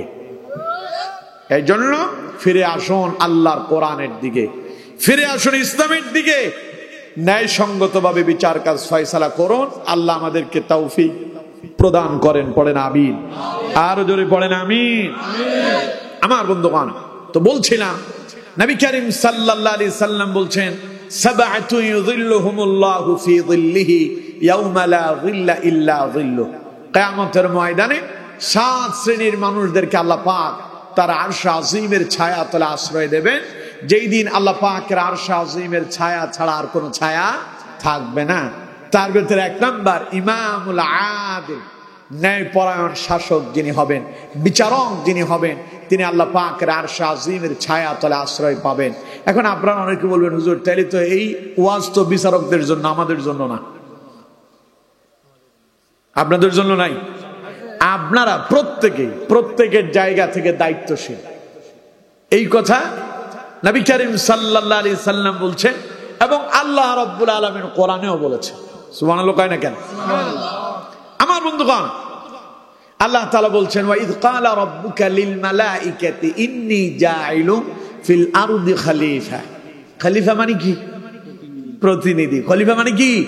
তা আপনারা সবাই যার যার এক একজন এক এক জায়গায় এক এক দায়িত্বে আছেন, তার মানে সবাই প্রতিনিধি। সুতরাং আপনি একজন বিচারক, পরিবারের বাপ যিনি তিনি পরিবারের বিচারক, বড় ভাই যদি হন তিনি পরিবারের অভিভাবক, তিনি বিচারক। যিনি যেই জায়গায় আছেন, আপনি আপনার জায়গা থেকে যদি ন্যায়সঙ্গতভাবে বিচার ফাইসালা করেন, কিয়ামতের ময়দানে আল্লাহর আরশের ছায়া তলে আশ্রয় পাবেন। সুবহানাল্লাহ। তাহলে আমরা ন্যায়সঙ্গত বিচার চাই। সবাই বলেন ন্যায়সঙ্গত বিচার চাই। ন্যায়সঙ্গত বিচার তো চাওয়ার জন্য ছেলেরা আন্দোলন করছে। আন্দোলনের একটা স্লোগানই ছিল we want justice, we want justice. আমরা ন্যায়পরায়ণ শাসন চাই, সঠিক বিচার চাই, আর সঠিক বিচারের জন্য কোরআনের বিকল্প নাই। কথা বলেন ঠিক কিনা? যদি আমার দেশে কোরআন দিয়ে সঠিক বিচার কাজ ফয়সালা করা যেত, এই যে রাষ্ট্র স্বাধীন হলো 54 বছর হলো, ওই যে বঙ্গবন্ধু তার এক ভাষণে বলছিল সব দেশ স্বাধীন করে পেল স্বর্ণের খনি আর কয়লার খনি, আমি পেলাম চোরের খনি, ওই যে স্লোগান উঠছে, আজ পর্যন্ত বাংলাদেশের সেই স্লোগান বন্ধ হয় নাই। ঠিক কিনা? প্রতিবারে শুনি রাষ্ট্র খালি দুর্নীতিতেই চ্যাম্পিয়ন হয়। ওরা ক্রিকেট খেলছে, ফুটবল খেললো, কাবাডি খেললো, হকি খেললো, আরো কত রকমের খেলা, সব জায়গায় গোল্লা মারে, খালি এক জায়গায় চ্যাম্পিয়ন, ওর নাম দুর্নীতি। এই দুর্নীতিবাজদেরকে যদি কোরআন দিয়ে যদি বিচার করা যেত, দেখতেন এই দেশে আর দুর্নীতি হতো না। কারণ কোরআন কি বলছে? আস-সারিকু ওয়াস-সারিকাতু ফাকতাউ আইদিয়াহুমা, চোরদেরকে ধরো, ধরে তাদের ডান হাতের কবজি পর্যন্ত কেটে দাও। আদেশ কার? আরো জোরে বলেন কার? এখন এই কথা বললে আমাদের দেশের চোরেরা কয় মৌলবাদদের উত্থান হচ্ছে, মৌলবাদদেরকে মাথা ছাড়া দিতে দেওয়া যাবে না। আমরা জানি ভারত কখনো মৌলবাদদের পক্ষ নেবে না। ভারত আমাদের পক্ষ নেওয়ার দরকার নাই, মৌলবাদদের কোন দেশের প্রয়োজন নাই। মৌলবাদদের পক্ষে যদি আল্লাহ থাকে, আল্লাহ যদি কারো পক্ষ নেয়, ওরে পেছনে ফেলার ক্ষমতা কারো নাই। ঠিক কিনা? তোমারে আমার দরকার নাই, তুমি নাইলে আমার কিছু হবে না। আল্লাহ যদি আমার হয়ে যায়, তাহলে তোমার জীবন শেষ হয়ে যাবে। ঠিক কিনা? সুতরাং আমার বন্ধুগণ, এই কথা তারা কেন বলে? কারণ যদি কোরআন দিয়ে যদি রাষ্ট্র পরিচালনা হয়, কোন ইসলামিক দল যদি ক্ষমতায় আসে, আর তো চুরি করা যাবে না। কারণ চুরি করলেই হাত কাটা হবে, আর হাত কেটে দিলেই সব শেষ হয়ে যাবে। কোথায় আর বাড়ি গাড়ি, বেগম পাড়ায় বাড়ি বানাবে তো পরের কথা, নিজের বাড়ি বানানোর কথাই ভুলে যাবে তারা। ঠিক কিনা? এই জন্য ওরা কয় কোরআন দিয়ে রাষ্ট্র চালানো যাবে না, রাষ্ট্রের আইন দিয়ে রাষ্ট্র চালাতে হবে। আমার বন্ধুগণ, কোরআন দিয়ে যদি ওই যারা চুরি করছে, বড় বড় নেতারা, রাঘব বোয়ালরা, এগুলোর একটার যদি হাত কেটে দেওয়া যেত, তাহলে অবস্থা কি হইতো? নেতা আসতো জনগণের সামনে বক্তব্য দেওয়ার জন্য, তো জনসভায় এসে বক্তব্য দিত, ডান হাত থাকতো পকেটে। ডান হাত কোথায়? পকেটে। কারণ এটা কি? এটা মাল্লাই, এটা ভেতরে। এখন নেতা ভাত খাইলো বাম হাত দিয়ে, নাস্তা করলো বাম হাত দিয়ে, পানি খাইলো বাম হাত দিয়ে, মঞ্চে বক্তব্য দিতে গিয়ে বাম হাত নাড়ে। এখন সামনের কর্মীরা চিন্তা করতেছে, কিরে নেতা দেখি খালি কথায় কথায় বাম হাত চালায়, কারণ কি? পাশের জন্য জিজ্ঞাসা করতেছে, কিরে আমাদের নেতার এই অবস্থা কে? আগে তো দেখছিলাম ডান হাতে কাম কাজ করতো, এখন দেখি বাম হাতে করতেছে। কয় জানো না, ওই যে নেতা ইউনিয়ন পরিষদের গম চুরি করছিল, ওই যে নেতা করোনাকালীন সময় রিলিফের চাউলের বস্তা তার ঘরের ভেতরে ঢুকায় রাখছিল, জানো না? এই নেতা তো সেই নেতা, ত্রাণের তেলের বিশাল বিশাল বড় বড় গ্লান গুলো এনে খাটের তলেতে ঢুকাইছিল। নেতার ডান হাত কেটে দেওয়া হয়েছে কোরআনের শাস্তি দিয়া। এই জন্য নেতা এখন আর ডান হাত বের করে না, কথায় কথায় বাম হাত চালায়। কর্মী তখন একজন আরেকজনের বলতো, বাপ রে বাপ, কয় কি? নেতা চুরি করছে, ওর ডান হাত কেটে দিছে। আমরা কর্মীরা যদি চুরি করি তাইলে তো মাথাই থাকবে না। ঠিক কিনা? এখন কর্মীরা বলবে যে নেতার যদি এই শাস্তি হয়, আমাদের অবস্থা আরো ভয়ানক হবে। সুতরাং প্রত্যেক চোরগুলো আল্লাহওয়ালাতে পরিণত হয়ে যেত। ঠিক কিনা? সুতরাং এই জন্য যদি রাষ্ট্রটাকে দুর্নীতি মুক্ত করতে হয়, রাষ্ট্রটাকে যদি কল্যাণময় রাষ্ট্রেই সাজাতে হয়, রাষ্ট্রটাকে যদি শান্তিময় রাষ্ট্র করতে চান, সন্ত্রাস মুক্ত করতে চান, ইয়াবা মুক্ত করতে চান, দর্শন ইফটিজিং মুক্ত করতে চান, কোরআনের বিকল্প নাই। কথা বলেন ঠিক কিনা? তাহলে কোরআনের দরকার আছে না নাই? কোরআন দিয়ে শাসন ব্যবস্থা চলুক, এটা আপনারা চান? সবাই বলেন চান? কোরআন দিয়ে পার্লামেন্ট চলুক, আপনারা চান? রাষ্ট্রে দুর্নীতি বন্ধ হোক, আপনারা চান? দেখি তো রাষ্ট্রে দুর্নীতি বন্ধ হোক, কারা কারা চান? নারে তাকবীর, আল্লাহু আকবার, নারে তাকবীর, আল্লাহু আকবার, আল কোরআনের তলোয়ার গর্জে উঠবে আরেকবার। সুতরাং এবার আপনাদের কাছে আমার আহ্বান, কোরআন দিয়ে রাষ্ট্র চলুক যারা এটা চান, তারা যদি রাষ্ট্রটারে কোরআন দিয়ে সাজাতে চান, কোরআন দিয়ে যারা জীবন চালায়, কোরআন দিয়ে যারা রাষ্ট্র চালানোর ক্ষমতা রাখে, কোরআনের জ্ঞান যাদের কাছে আছে, তাদেরকে পার্লামেন্টে নিয়ে যান। পারবেন? পারবেন না দুর্নীতিবাজদেরকে নিয়ে যাবেন, সন্ত্রাসীদেরকে? তাইলে আগে যা এখনো তাই হবে, কোনো পরিবর্তন হবে না। আর আপনি যে বলছেন কোরআন দিয়ে রাষ্ট্র চলুক, এটা আপনি চান, তাহলে কথাটা আপনি মিথ্যা বলেছেন। আর যেই ব্যক্তি মিথ্যা বলে, ওই ব্যক্তি আল্লাহর পক্ষ থেকে লানত প্রাপ্ত হয়। সুতরাং আমরা কেউ আল্লাহর পক্ষ থেকে লানত প্রাপ্ত হতে চাই না। আমরা সবাই চাই রাষ্ট্র কল্যাণময় হোক, দুর্নীতি মুক্ত হোক, ইয়াবা মুক্ত হোক, ইফটিজিং মুক্ত হোক। এই জন্য যারাই যেই দলই যায় ক্ষমতায়, আমাদের অসুবিধা নাই। শুধু আপনারা যখন আপনার রায়টা দেবেন, দেওয়ার সময় চিন্তা করবেন ওটা নামাজি কিনা, ওটা ফরেজগার কিনা, ওটার কাছে দ্বীনের জ্ঞান আছে কিনা, ইসলাম দিয়ে সে তার সমাজ চালাতে পারবে কিনা, রাষ্ট্র চালানোর তার জ্ঞান আছে কিনা। এমন ব্যক্তিদেরকে আপনারা নির্বাচিত করে দেন, ইনশাআল্লাহ দেখবেন চুরি বাংলাদেশে বন্ধ হবে। আজ যে আপনারা বহু দামে দ্রব্য মূল্য কিনতে পারেন না, নাগালের বাইরে চলে গেছে, অল্প সময়ের ভিতরে তা আপনাদের হাতের নাগালেই আসবে ইনশাআল্লাহ। বলেন ইনশাআল্লাহ। আল্লাহ আমাদেরকে কবুল করেন, বলেন আমিন। তাহলে আমার বন্ধুগণ, এক নাম্বার গেল ইমামুল আদিল, ন্যায়পরায়ণ শাসক যিনি হবেন, তিনি আল্লাহর আরশে আজিমের ছায়াতলে আশ্রয় পাবেন। 2 নাম্বার, বাকিগুলো শুধু এখন আপনাদেরকে অর্থটা বলবো, আর বিস্তারিত আলোচনা করতে পারবো না, যেহেতু রাত অনেক হয়ে গেল। প্রিয় ভাই সাহেব, 2 নাম্বার, নবী করিম সাল্লাল্লাহু আলাইহি সাল্লাম বলছেন, ওয়াশাবুন নাশাআ ফি ইবাদাতিল্লাহ, কিয়ামতের দিন আল্লাহ তাআলা ওই সমস্ত যুবকদেরকে তার আরশে আজিমের ছায়াতলে আশ্রয় দেবেন, যেই যুবক তার যৌবনে টেন্ডারবাজি করে নাই, চাঁদাবাজি করে নাই, সন্ত্রাস করে নাই, ইয়াবার সঙ্গে মিশে নাই, দুর্নীতি করে নাই, যে যুবক তার যৌবনটারে আল্লাহর ইবাদতে অতিবাহিত করেছে, কোরআনের পক্ষে কাজ করেছে, কোরআনের দাওয়াতি কাজে শামিল হয়েছে। যেখানে কোরআন ছিল যুবক সেখানে ছিল, যুবক মসজিদে এসেছে, নামাজ আদায় করেছে, আল্লাহর কোরআনের পক্ষে অবস্থান নিয়েছে। নবী করিম সাল্লাল্লাহু আলাইহি সাল্লাম বলছেন, ওয়াশাবুন নাশাআ ফি ইবাদাতিল্লাহি তাআলা, কিয়ামতের দিন আল্লাহ পাক ওই যুবককে তার আরশে আজিমের ছায়াতলে আশ্রয় প্রদান করবেন। সুতরাং যুবক বন্ধুরা, কাদের পেছনে ঘুরো? কারে তুমি নেতা বানাইছো?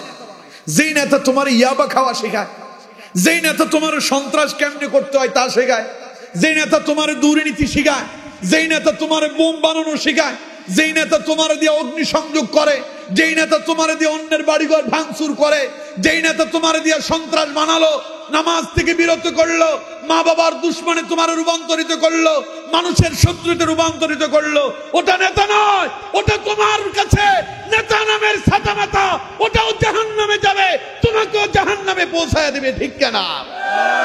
এই জন্য নেতা হবে আমাদের একজন, তার নাম মুহাম্মাদুর রাসূলুল্লাহ সাল্লাল্লাহু আলাইহি ওয়াসাল্লাম। আল্লাহ পাক বলছেন, লাকাদ কানা লাকুম ফি রাসূলিল্লাহি উসওয়াতুন হাসানাহ। সুবহানাল্লাহ। আর দুনিয়ার মানুষ কারে নেতা মানো? আল্লাহ কয়, দুনিয়ার মানুষ জীবনটারে যদি কল্যাণ দিয়ে সাজাতে চাও, কারো জীবনের আদর্শের যদি অনুসরণ করতে চাও, লাকাদ কানা লাকুম ফি রাসূলিল্লাহি উসওয়াতুন হাসানাহ, আমার নবীর জীবনের অনুসরণ করো, জীবনটা কল্যাণময় হয়ে যাবে। সুবহানাল্লাহ। কারণ নবীর আদর্শে আছে শ্রেষ্ঠ আদর্শ, নবীর জীবনীতে আছে শ্রেষ্ঠ আদর্শ। সুতরাং আমার বন্ধুগণ, নবীকে নেতা হিসেবে মানতে পারবেন? সবাই বলেন মানতে পারবেন? নবীকে নেতা মানতে কোনো অসুবিধা আছে? এর জন্য সব স্লোগান ডিলিট করেন। স্লোগান একটা, আমার নেতা তোমার নেতা বিশ্ব নবী। এই স্লোগানের সঙ্গে একত্রতা পোষণ করেন আপনারা? দেখি তো আমার সঙ্গে একবার বলেন, আমার নেতা তোমার নেতা। অনেকে বলে না, কিন্তু নবীর নেতা হিসেবে মানতে চান না যারা, তারা হাত তোলেন। নবীর নেতা হিসেবে মানতে চান না? সবাই তো মানতে চায়, কথা তো কইতে চায় না। ঠান্ডা লাগতেছে? না না, ঠান্ডা নাই। ঠান্ডা লাগতেছে আপনাদের কাছে? ঠান্ডা লাগলে এতক্ষণ থাকতো না, বহু আগে বাড়ি চলে যেত। ঠিক কিনা? খারাপ লাগতেছে? তাহলে এবার আমার সঙ্গে বলেন, শরীরে একটু জোশ নিয়ে আসেন। রাসূলুল্লাহকে নেতা বলে সাব্যস্ত করলে খুশি হবেন কে? একটু বলেন, আমার নেতা তোমার নেতা, আমার নেতা তোমার নেতা, আমার নেতা তোমার নেতা। সেই নবীর আদর্শ যদি নিজেকে আদর্শবান করতে পারেন, দুনিয়াও কল্যাণ পাবেন, পরকালে শুধু যে মুক্তি পাবেন তা নয়, কিয়ামতের ময়দানে ওয়াশাবুন নাশা ফি ইবাদাতিল্লাহ, আল্লাহর আরশে আযীমের ছায়াতলে আশ্রয় পাবেন। সুবহানাল্লাহ।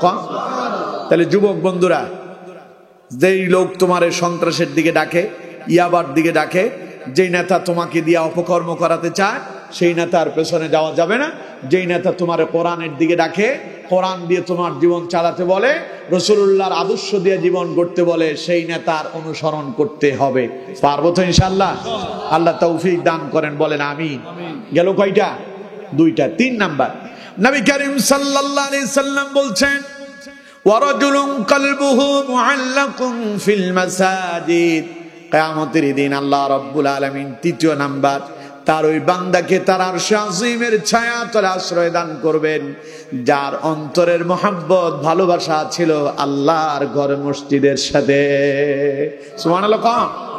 তাহলে মসজিদের সাথে সম্পর্ক কেমনে করবেন? মসজিদে না গেলে মসজিদের সাথে সম্পর্ক হয়? কথা কয় না, সম্পর্ক হয়। মসজিদের সাথে সম্পর্ক করার জন্য দৈনিক কয়বার যাওয়া লাগে? আপনারা কয়বার যান?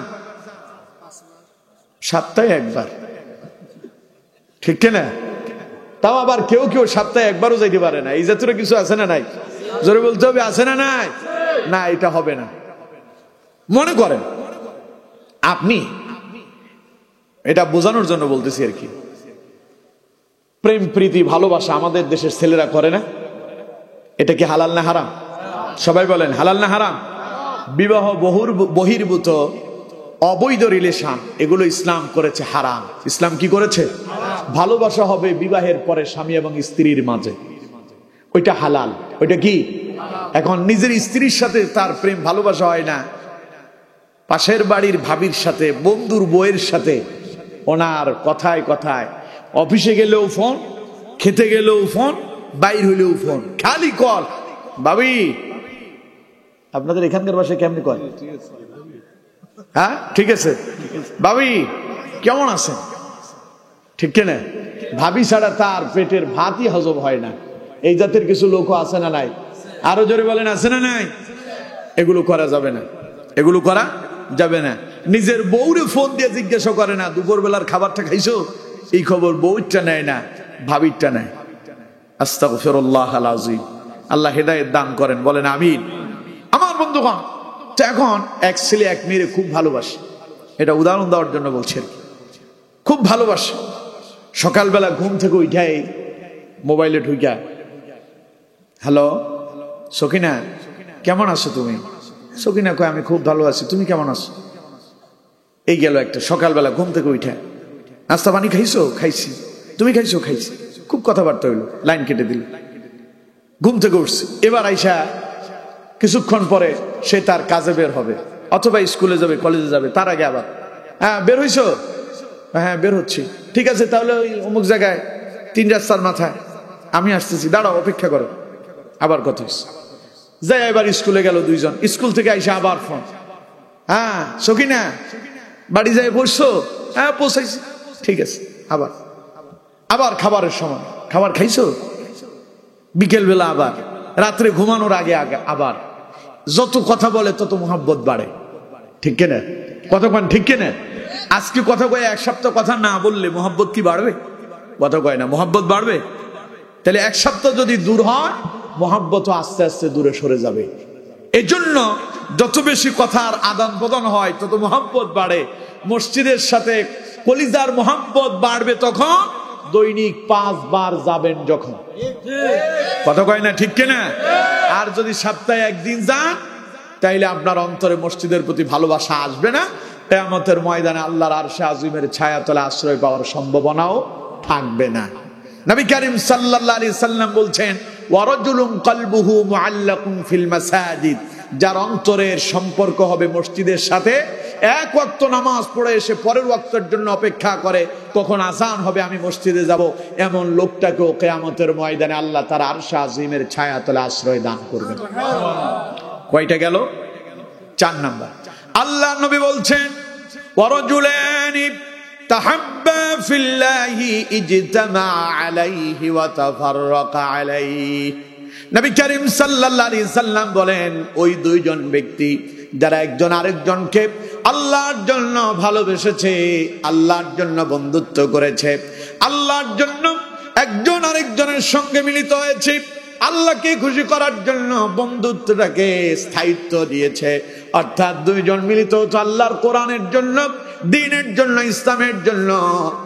অর্থাৎ তারা যেত না দুইজন বন্ধু একত্রিত হয়ে কখন ইয়াবা টানবে এমন চিন্তা ভাবনা করতো না, দুইজন একসাথে হয়ে পরিকল্পনা করত আমাদের 3 নাম্বার বন্ধুটারে কিভাবে কোরআনের দাওয়াত দিয়ে আল্লাহর পথে নিয়ে আসা যায়, ঠিক কিনা?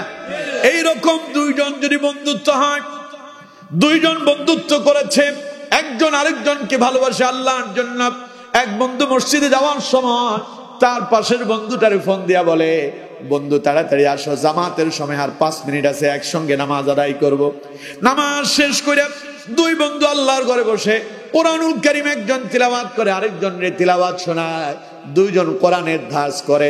বিকেল বেলা দুই বন্ধু পরামর্শ বসে যায়, আগামীকাল আমরা সকালবেলা বের হব, অমুক বন্ধুর কাছে কোরআনের দাওয়াত পৌঁছায় দেব। তার মানে তাদের মিলিত হওয়া, তাদের বন্ধুত্ব, তাদের ভালোবাসা হলো আল্লাহর জন্য। নবী করিম সাল্লাল্লাহু আলাইহি সাল্লাম বলেন, ওই দুই ব্যক্তিকে কিয়ামতের দিন আল্লাহ রাব্বুল আলামিন তার আরশে আজিমের ছায়াতলে আশ্রয় দান করবে। এখন এরকম বন্ধু আছে আমাদের দেশে? বন্ধুরা মিলিত হয় কিভাবে? দুইজন মিলে বেনসন টানবে, ইয়াবা কোথায় খাবে, তারপরে এখন তো মোবাইলে বাইরে হইছে আরেকটা জুয়া, ফ্রি ফায়ার, পাবজি, আরো কত কি হাবিজাবি আছে না নাই? আরো জোরে বলেন, আছে না নাই? এগুলো করলে আল্লাহর আরশে আজিমের ছায়াতলে আশ্রয় পাওয়া যাবে? পাওয়া যাবে না।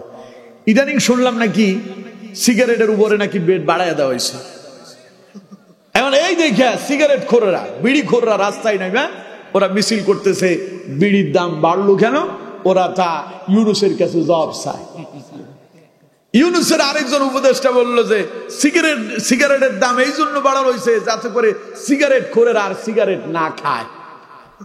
কারণ সিগারেটের গায়ে লিখা আছে কি? ধূমপান মৃত্যুর কারণ।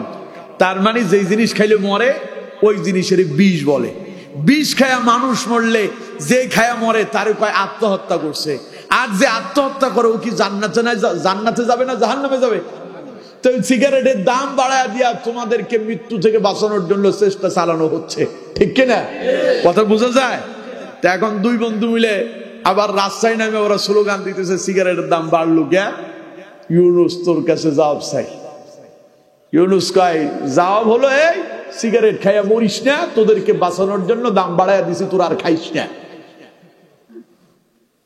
অথচ আমার বন্ধুগণ, নবী করিম সাল্লাল্লাহু আলাইহি সাল্লাম বলছেন, ওয়ারাজুলানি তাহাব্বা ফিল্লাহি ইজতামা আলাইহি ওয়া তাফাররাকা আলাইহি, যেই দুইজন বন্ধু আল্লাহর খুশির জন্য বন্ধুত্ব করে, আল্লাহকে খুশি করার জন্য একসাথে মিলিত হয়, বন্ধুত্বটাকে স্থায়িত্ব করতে পারে, কিয়ামতের দিন আল্লাহ তাকে আল্লাহর আরশে আজিমের ছায়াতলে ওই দুই বন্ধুকে একত্রে শামিল করে দেবেন। সুবহানাল্লাহ। কয়টা গেল? 5 নাম্বার। নবী করিম সাল্লাল্লাহু আলাইহি সাল্লাম বলছেন, ওয়ারাজুলুন তালাবাতুহু ইমরাআতুন যাতু মানসাবিন ওয়া জামাল ফাকালা ইন্নী আখাফুল্লাহ। 5 নাম্বার, আল্লাহর ওই বান্দা, যেই ব্যক্তিকে কোন একজন সুন্দরী রমণী নারী এসে বলল, তোমারে আমার খুব ভালো লাগে, পছন্দ হয়েছে, আমি অত্যন্ত সুন্দরী রূপসী, আমি তোমার জন্য আমাকে আমি উৎসর্গ করলাম, তোমার সঙ্গে রাত কাটাতে চাই। ওই ছেলে ওই সুন্দরী রমণী নারীর চেহারার দিকে না তাকায় ওই নারীকে বলল, ফাকালা ইন্নী আখাফুল্লাহ, তুই সুন্দরী হইতে পারিস, তুই অনেক সুন্দর হতে পারিস, তোর অনেক রূপ থাকতে পারে, সৌন্দর্য থাকতে পারে, যৌবন থাকতে পারে, তবে আমার কলিজায় আমার আল্লাহর ভয় আছে, আমি তোর সঙ্গে জানায় লিপ্ত হতে পারি না। যদি তোর সঙ্গে জানায় লিপ্ত হয়ে যায়, আমি আমার রবের কাছে কে জবাব দেব? এই কথা বলে যদি কোনো বান্দা, আল্লাহর কোন গোলাম যদি ওই সুন্দরী রমণী ওই প্রস্তাবকে যদি প্রত্যাখ্যান করতে পারে, কিয়ামতের ময়দানে আল্লাহ পাক তার ওই বান্দাটাকে আরশে আজিমের ছায়া তলে আশ্রয় দিয়ে দেবেন। কারণ আমাদের ছেলেরা বলবে যে হুজুর এটা আবার পাই কই? আমাদের ছেলেরা কলেজ ইউনিভার্সিটির গেটের সামনে গিয়া ফুল একখান নিয়ে ভিক্ষুকের মতো দাঁড়ায় থাকে প্রেম পাওয়ার জন্য, ঠিক কিনা? জোরে বলতে হবে, ঠিক কিনা? ও কয় তাইলে তো এটা তো কপালের ভাগ্য, এত সুন্দরী নারী আমারে প্রস্তাব দিচ্ছে। ওইটারে যদি প্রত্যাখ্যান করতে পারেন, জান্নাতে আল্লাহ যেটা দেবেন ওটাকে 70টা কাপড় পরিধান করার পরেও শরীরের সৌন্দর্য খালি বের হবে না, হাড়ের ভেতরে যে মুআজ্জা আছে তা পর্যন্ত দেখা যাবে। সুবহানাল্লাহ। আর দুনিয়ার ওই সৌন্দর্যের সঙ্গে যদি তার প্রস্তাব পায়, তার সঙ্গে জানায় লিপ্ত হয়ে যান, দুনিয়াও শেষ, পরকালও শেষ। সুতরাং আমার যুবক বন্ধুগণ, আপনাদেরকে বলছি, আপনারা এইরকম জানা বেবিচারে যাবেন? কথা বলেন, যাবেন? বলে না কেন যাবেন? আল্লাহ তাআলা আমাদেরকে হেফাজত করেন, বলেন আমিন। সুতরাং নবী করিম সাল্লাল্লাহু আলাইহি সাল্লাম বলছেন, ওয়ারাজুলুন তালাবাতহু ইমরাআতুন যাতু মানসাবিন ওয়া জামাল, যাকে কোন সুন্দরী রমণী প্রস্তাব দিয়েছে জানার জন্য, সে তা প্রত্যাখ্যান করেছে এই কথা বলে, ফাকালা ইন্নী আখাফুল্লাহ, আমি আমার আল্লাহকে ভয় করি। আল্লাহর নবী বলেন ওই ব্যক্তিকে আল্লাহ পাক কিয়ামতের দিন তার আরশে আজিমের ছায়া তলে আশ্রয় দান করবেন। সুবহানাল্লাহ। এই গেল কয়টা? 5টা। 6 নাম্বার শুনুন, নবী করিম সাল্লাল্লাহু আলাইহি সাল্লাম বলছেন, ওয়ারাজুলুন তাসাদদাকা আখফা হাত্তা লা তা'লামু শিমালুহু মা তুনফিকু ইয়ামিনু। কিয়ামতের দিন আল্লাহ রাব্বুল আলামিন তার ওই বান্দাকে আল্লাহ পাক আরশে আজিমের ছায়া তলে আশ্রয় দান করবেন।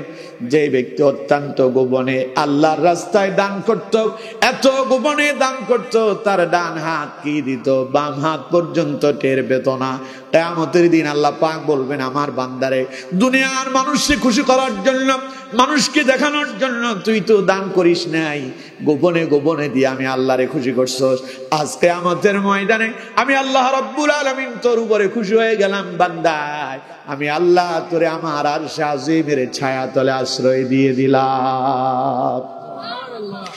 আবার অনেকে কয়, দান করতে বললে কয় যে না হুজুর প্রকাশ্যে দেওয়া যাবে না, আপনারাই তো বলেন গোপনে দেওয়ার জন্য। এরকম কথাও আছে না নাই? জোরে বলেন, আছে না নাই? অথচ আল্লাহ পাক বলছেন না, দান 2 ভাবে করা যায়, প্রকাশ্যেও করা যায়, গোপনেও করা যায়। কারণ সাহাবায়ে কেরাম প্রকাশ্যে দান করেছিলেন। ওই যে আপনারা জানেন তাবুকের কথা, নবী করিম সাল্লাল্লাহু আলাইহি সাল্লাম যখন বললেন কে আসো, কে কি দিবা নিয়ে আসো, হযরত ওমর ইবনুল খাত্তাব রাদিয়াল্লাহু তাআলা আনহু বললেন, আজ আমি আবু বকরের আগে চলে যাব, আমার কাছে অনেক সম্পদ আছে। 2 ভাগ করলেন, 1 ভাগ নিজের জন্য রাখলেন, আরেক ভাগ ইসলামের জন্য দিয়ে দিলেন। আর আবু বকর করলেন কি, একটা পোলটা মাথায় নিয়ে আসছে। নবীজি জিজ্ঞাসা করে, আবু বকর কি আনছো? কয় যা আছে সব নিয়ে আসছে। সুবহানাল্লাহ কয় না কে? তাহলে এগুলো কি প্রকাশ্যে ছিল না? ওমর তুমি কি দিছো? ওমর কয়, হুজুর যা ছিল সম্পদ অর্ধেক করছি, অর্ধেক আমার জন্য রাখছি, আর অর্ধেক ইসলামের জন্য দিয়ে দিয়েছি। তার মানে ওনারা প্রতিযোগিতা করেছেন কার চাইতে কে বেশি দিতে পারেন। দানের বেলায় প্রতিযোগিতা করা যায়, এতে অসুবিধা নাই। যদি গোপনে দেন তা উত্তম, প্রকাশ্যে দিতে পারলে তাও উত্তম, কোনো অসুবিধা নাই। সুতরাং আমার বন্ধুগণ, 2 ভাবে দান করা যায়। আল্লাহর ঘরের জন্য, দ্বীনের জন্য, ইসলামের জন্য দান করতে হবে, দানের হাত প্রসারিত করতে হবে। পারবো তো আমরা ইনশাআল্লাহ? সবাই বলেন পারবো তো ইনশাআল্লাহ? মসজিদের দান বক্সটা তার সামনে দিয়ে যায়, এই জাতের কিছু লোক আছে না নাই? রহিমপুরে তো নাই, সপ্তাহে 10 টাকা দেবে ওইটা পারে না, অথচ বন্ধু বান্ধব নিয়ে 10,000 টাকা খরচ করতেছে। প্রতি বছর ওর একটা বাজেট থাকে, ও পিকনিকে যাবে। কোথায়? কক্সবাজার, তারপরে পাশে আছে জাফলং, আরো কত কি আছে, ওইগুলো তো ঘুরতে যাবে। 10,000 টাকা বাজেট রাখে, কিন্তু মসজিদের জন্য সপ্তাহে 10 টাকা বাজেট করতে পারে না। এই জাতের লোকজন তো আপনাদের রহিমপুরে নাই। এখন যারা আছে তারা কি এইভাবেই থাকবেন না দেবেন? দেখি তো আল্লাহর ঘরের জন্য কারা কারা দেবেন না, তারা হাত তোলেন। দেবেন না? আমি দেখতে চাচ্ছি আর কি হুশ ঠিক আছে নাকি, লাইন দেখি ঠিক আছে, দেখি তো কারা কারা দেবেন। 2 হাত তুলে আল্লাহরে দেখান। লিল্লাহি তাকবীর, লিল্লাহি তাকবীর। আল্লাহ আমাদের হাতগুলো কবুল করেন, বলেন আমিন। এই গেল কয়টা? 6টা। 7 নাম্বার শোনো, নবী করিম সাল্লাল্লাহু আলাইহি সাল্লাম বলছেন, ওয়ারাজুলুন যাকারাল্লাহ খালিয়ান ফাফাদাত আইনাহু। কিয়ামতের দিন 7 নাম্বার আল্লাহ পাক তার ওই বান্দাকে তার আরশে আজিমের ছায়াতলে আশ্রয় দান করবেন, যেই ব্যক্তি নীরবে নিবৃত্তি একাকিত্বে আল্লাহকে স্মরণ করত, আর আল্লাহর ভয়ে তার চোখ দিয়া পানি গড়ায়া গড়ায়া পড়তো। আল্লাহ পাক কিয়ামতের দিন তার বান্দাটারে ডাক দিয়ে বলবেন, আমার বান্দা, তুই গোপনে আমার স্মরণ করেছিলি, দুনিয়ার কোন মানুষ দেখে নাই, আমার ভয়ে তোর চোখ দিয়া পানি গড়ায় পড়ছে। আমার বান্দারে, আজ তোর কোনো ভয় নাই, আজ আমি আল্লাহ তোর জন্য যথেষ্ট হয়ে গেলাম। আমার বান্দা, লা তাহজান ইন্নাল্লাহা মা'ানা। বান্দা, তোর আজ কোনো ভয় নাই, চিন্তা নাই, আমি আল্লাহ তোরে আমার আরশে আজিমের ছায়াতলে আশ্রয় দিয়ে দিলাম। আমার বন্ধুমান, তাইলে আল্লাহর ভয়ে নীরবে নিবৃতে একাকিত্বে চোখ দিয়ে পানি ফালান, কিয়ামতের দিন আল্লাহ আরশে আজিমের ছায়াতলে আশ্রয় দান করবেন। সে আশ্রয় পাওয়ার জন্য কিয়ামতের ময়দানে আল্লাহ পাকের ওই আরশে আজিমের ছায়াতলে আশ্রয় পাওয়ার জন্য কাজ আমাদেরকে কয়টা করতে হবে? কথা বলে না, কয়টা? আরো জোরে বলেন, কয়টা? বলতে পারবেন কেউ সেই 7টা কাজ কি? মাশাআল্লাহ, মাশাআল্লাহ। তো একজন বুঝতে পারছে, তাতেই আলহামদুলিল্লাহ। পড়েন আলহামদুলিল্লাহ। একেবারে ওয়ারাজুলুন কলবুহু মুআল্লাকুম ফিল মাসাজিদ, একদম হাদিস দিয়ে বলতেছে, মাশাআল্লাহ। পড়েন আলহামদুলিল্লাহ। তাহলে কাজ কয়টা করতে হবে? 1 নাম্বার, ন্যায়পরায়ণ শাসক যিনি হবেন। 2 নাম্বার, যেই যুবক যৌবনে আল্লাহর ইবাদত করবে। 3 নাম্বার, যেই ব্যক্তির সম্পর্ক আল্লাহর ঘর মসজিদের সাথে হবে। 4 নাম্বার, ওই 2 ব্যক্তি যারা আল্লাহর জন্য বন্ধুত্ব করে, আল্লাহর জন্য মিলিত হয় এবং আল্লাহর জন্য তারা এর উপরে স্থায়িত্ব টিকে থাকে। 5 নাম্বার, ওই ব্যক্তি যেই ব্যক্তিকে কোনো সুন্দরী রমণী জানার জন্য আহ্বান করেছে, আল্লাহর ভয়ে সে তা প্রত্যাখ্যান করলো। 6 নাম্বার, আল্লাহর গোলাম যে ব্যক্তি ডান হাতে দান করলো, বাম হাত টের পেল না। 7 নাম্বার, যে ব্যক্তি আল্লাহর ভয়ে তার চোখ দিয়া পানি গড়ায়া পড়লো, আল্লাহর ভয়ে একাকী তার চোখ দিয়ে পানি পড়ছে, সেখানে কোনো মানুষজন ছিল না, নীরবে কেঁদেছে। আল্লাহ তাআলা ওই 7 শ্রেণীর মানুষকে কিয়ামতের দিন তার আরশে আজিমের ছায়াতলে আশ্রয় দান করবেন। সুবহানাল্লাহ।